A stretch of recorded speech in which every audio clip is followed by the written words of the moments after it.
My partner cheated on me and called me a loser, and now she wants to take home as alimony.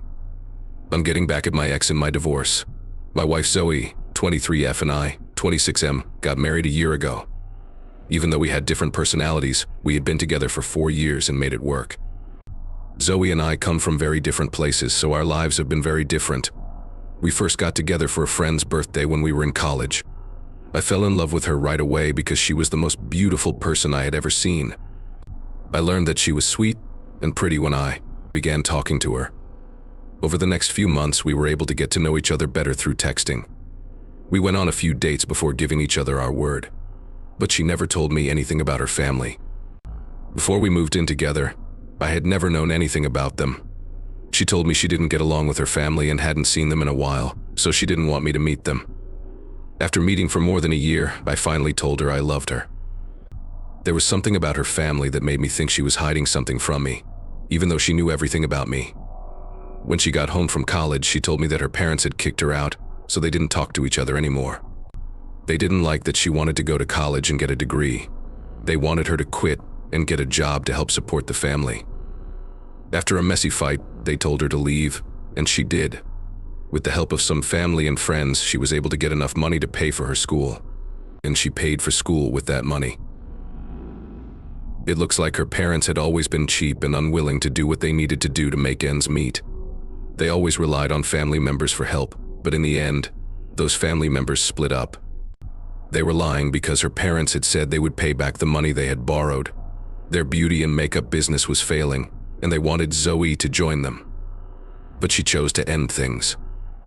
She told me that it had been hard to get her family to help her because of the bad image of her parents.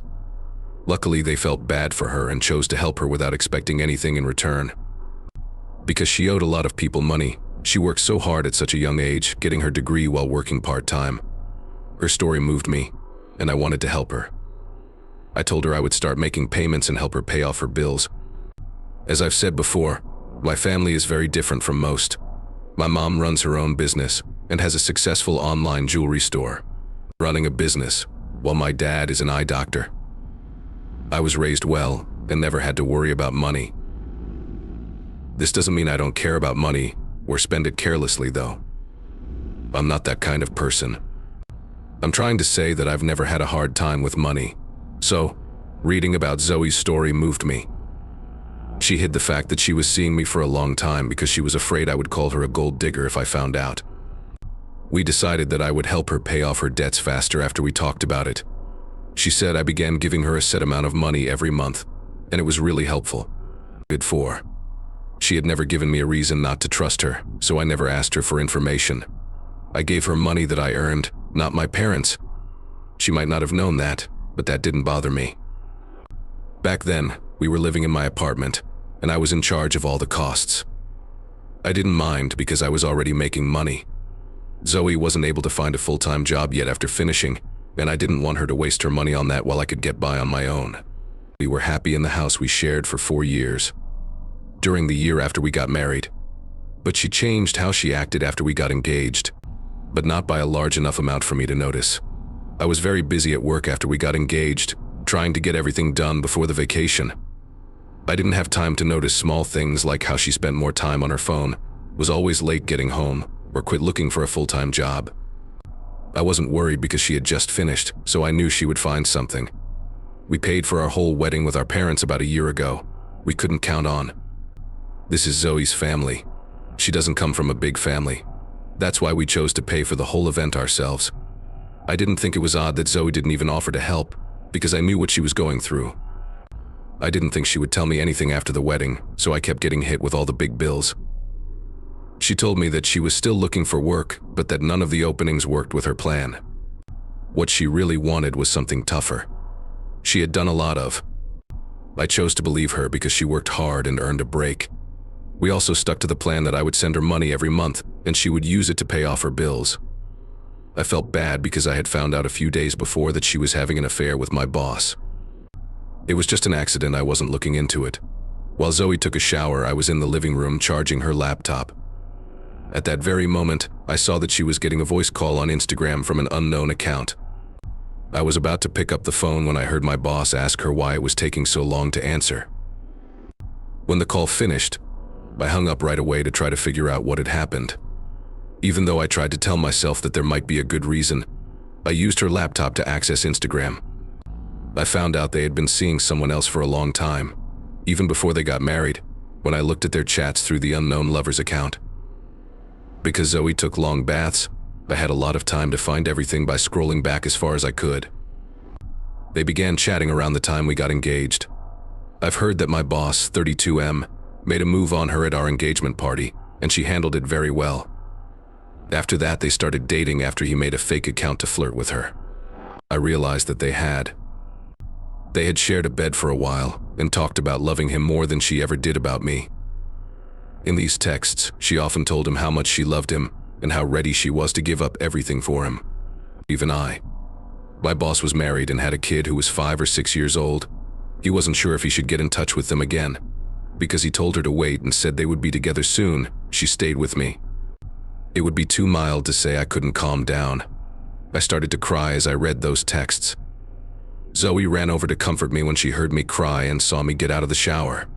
But she took a step back, and they saw what I was reading on the computer. She didn't say she wasn't sorry or deny it, she just stood there and let me cry. After a while, I got angry and asked her what was wrong. She just told me that she no longer wants to be with me. She had been waiting for me to find out. She had even considered telling me herself. It got old for her to act like she loved me, and she told me that she was no longer interested in me. Right after our wedding, she told me that she had decided that my boss was the right man for her. She said that I, a broke loser, could never treat her the way my boss did. I asked her why she thought that. She even brags about lying to me about going on a weekend trip. She took a trip with her friends a few months ago. In fact, her friends covered for her when she went out with my boss. That made sense of the fancy new clothes, bags, jewelry, makeup, and gifts she had been showing off lately. She had been telling me about a friend of hers who was very rich and got along with everyone. But now I understood that this was all because of my boss. She told me she was glad I found out on my own, and that she was tired of acting like she cared about me. She also said she wanted to get a divorce. It got so bad that she said she would rather be my boss's lover or stay single than get married. The union was over. Before I could even figure out what was going on, she started taking her things. She wasn't told to stay with me. I was too proud of that. I had to let her go, even though it hurt. She didn't try to say she wasn't guilty or say she felt bad about what she did. She looked like she was glad to be leaving. After I told her what I had bought her would stay behind, she was about to leave with her laptop. The money belonged to me, not her. She frowned when I told her that, but she didn't say anything, so she left the laptop at my house. The other things I bought her I kept, but the laptop was the most important to me, and I had a plan. Because I wasn't going to let her. I needed it as proof in the divorce case to get my boss off easy or forgive him. Although we got along well at work, he had no right to hit on my wife and act in such a rude way. The thing that annoyed me the most was how cocky he was by acting nice to me at work while having sex with my wife behind my back. I was always willing to go the extra mile to help him, and was a stellar worker. That day I chose to punish him for what he had done to me. I was aware that he had recently done some questionable things. I knew exactly where the paperwork was kept, and he failed a drug test that the whole company had to take. He was doing something wrong, and if one of his lies were found, the rest would come next. Together with the people who did the drug tests, my boss paid them to give a fake result. He chose not to pay the rest of the bill, even though he had already paid half of it after getting what he wanted. So, he didn't agree with the medical team's leader. My boss got an email from the head with the real test results that said he would reveal him if he didn't pay the rest of the money. A few days before I found out about Zoe's affair, my boss got the real test results and called me into his office to talk about them. I was able to remember exactly where he put those papers. After learning about Zoe, I decided to tell my boss about her. On the next morning, I got up early and went to work. I always had extra keys on hand because my boss often told me to get things done and come in early. I had the office keys in my hands. This meant that getting in wasn't hard. When I was done taking the real test results out of his desk drawers, I went straight to the police station. I told them everything they needed to know about the case and let them handle it. I decided I didn't care about what had happened to my boss anymore at that point. Of course, the fact that the elements found in his body were illegal which led to his arrest. The whole medical team that did the tests is being looked at, and some of them are being jailed. I am the main cause of all the trouble in the world. My secret isn't hidden, though. The cops know I'm here in case they need more help. The other thing is that I quit my job because I don't want to do anything else there. My boss is being looked into right now. I'm glad I got him in trouble, but I'm not sure if he'll be charged. He is currently being suspended. If my claims are proven to be true, he will most likely lose his job and go to jail. Zoe's the only one who is mad about this. She hasn't stopped calling me and blaming me of ruining her and her boyfriend's lives ever since she found out I got a job. She keeps telling me that I should not treat my boss this way because she is mad at me for having an affair and feels let down. She believes that what I did was harsh and unfair, and I wasn't acting out of a sense of right and wrong. But they do it to get back at them, which is never okay. So, thanks Ada for telling the police that my boss was using drugs after I found out he was cheating on my wife. Change 1. It's been a week since I posted here, and I already filed for divorce before Zoe could. I have stopped her on all media because of her. Once I agreed that she was a serpent, I stopped asking myself why I did what I did. I made the right choice. I told someone they were breaking the law, so it doesn't matter what my reasons were. It's not bad that my boss is mean, so I don't feel bad about it. That wasn't the case with him. He was a bad guy with a drug problem. I wouldn't have thought to put him through this. It makes me feel bad that I let Zoe live with me and gave her so much for so long. The worst thing is that I feel stupid for falling in love with her. A lot of you asked for signs, and I'm sorry to say that there were none. In my case, I don't think anyone could have guessed what would happen. She wasn't weird around me even after we started dating. I don't think I would have learned anything else. I never would have thought she was cheating on me, even if there were signs. But I did a lot for her. I had no idea she was taking. Take it easy on me, I did it because I loved you. I'm not sure I believe her when she says that her folks didn't want her to get a degree. After hearing nothing new, I no longer believe it's true. I also don't think she used my money to pay for her bills. I put all my faith in her, which I now realize was a big mistake, so I didn't ask like a fool. Now I understand how stupid it was for me to trust her too much. Don't worry, though I'll get her back. The divorce is coming. News to Zoe was given divorce papers 3 days ago. She got back to us today. It's not that she doesn't agree with the terms of the petition, but she'd rather talk things out than fight the divorce. That's fine with me. She's welcome to bring it on. She wants alimony, which is a good amount, and the house back. When I think about what she did to me, her words seem brave. I think a famous cheater wouldn't be so cocky as to send in such a complicated plea to try to keep everything for themselves. It's clear that she only wants my money. From what I can tell, she doesn't care about my boss anymore since he can't pay her anymore. Zoe's cold and smart. The fact that I can see this side of her makes me no longer love or care about her, which is helpful. I don't like the person she's turned into, but I promise to trash her in court. Beating myself up over being let down is okay, but I need to win this first. When we meet with in a few days, the court will name a referee. Also, I finally got the nerve to tell my parents everything. I hadn't told them because I felt bad about what was going on and embarrassed. You see, I knew it was important to talk to them about it. They were there for me and offered to help me mentally and financially, so I'm glad I took them up on their offer. I just quit my job and am now looking for another one, so I think I might need their money for a while. With my rent, bills, and now the court fees, everything is going to cost a lot, so I'll have to spend all of my money. The drug story with my boss is still going on. Who is being tried. So, I don't know when I'll be able to find another job. I don't think any company will hire me while this is going on. Giving evidence against him has been very hard on my emotions, but I know I'm doing the right thing, which is what drives me. I will just work for my dad if the worst comes to pass. I know that my boss will never try to take advantage of me when he's around. Number 3. The talks have begun. The answer to my divorce suit has been sitting here for a week and a half. While my boss's hearing is still going on, there is nothing new. Things are not going well in the talks with my soon-to-be ex-wife.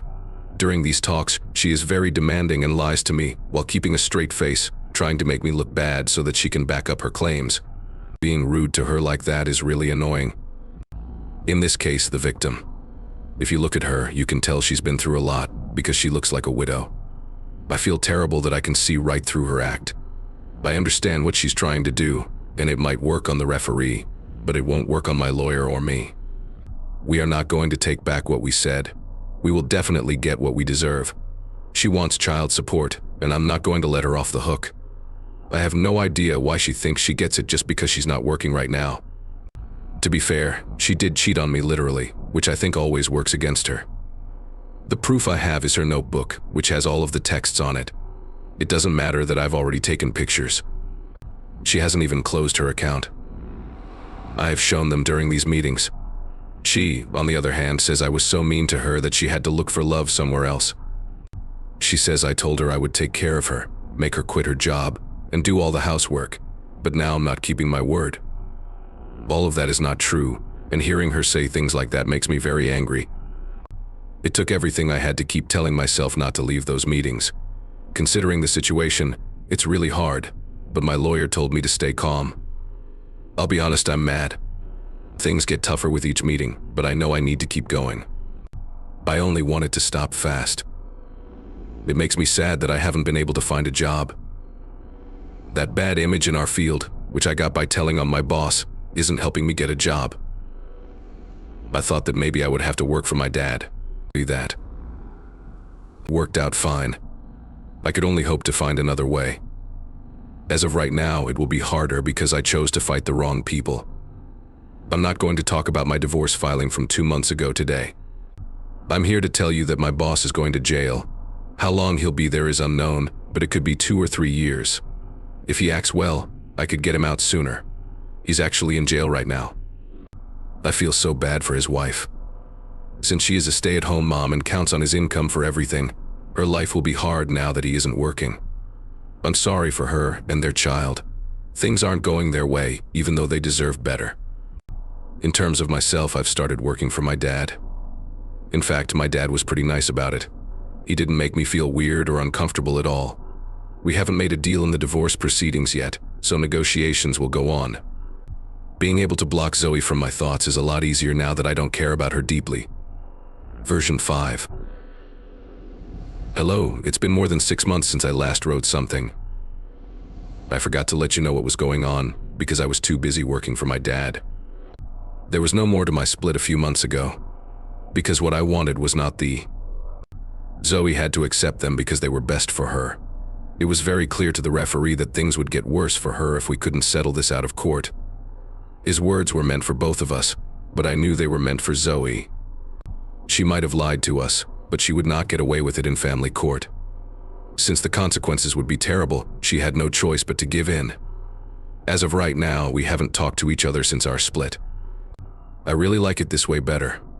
Going to therapy is one way I'm trying to improve myself. Even though the trip will be long, I am sure that I will get there in the end. I'm going to stay close to my parents and great friends during this time. Their help is really great.